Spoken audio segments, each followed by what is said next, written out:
Welcome to Sweet Life Beat Life. We hope this video helps. You start by invoking the capture toolbar immediately so you can grab the screen without opening extra menus. Press Windows plus Shift plus S.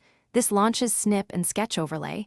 Pick rectangular, freeform, window, or full screen depending on the content.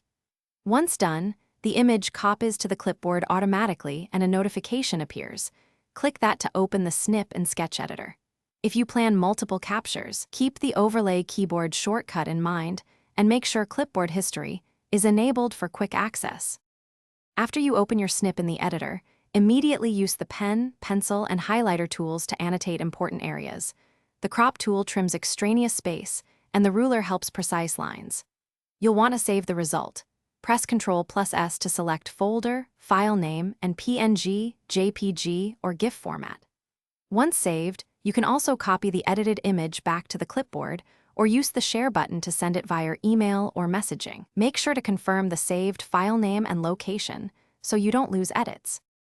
Finally, locate your screenshots by opening File Explorer and going to Pictures then Screenshots unless you saved elsewhere. That's the default path. If you can't find a file, use the search box and type file type, PNG or file type JPG and filter by date modified to narrow results. Once done, make sure clipboard history, Windows plus V, can show recent snips if you didn't save. Quick troubleshooting tip: if captures don't appear, confirm Snip and Sketch notifications are enabled and that clipboard access is allowed in private. Thanks for watching. Consider subscribing if we helped you.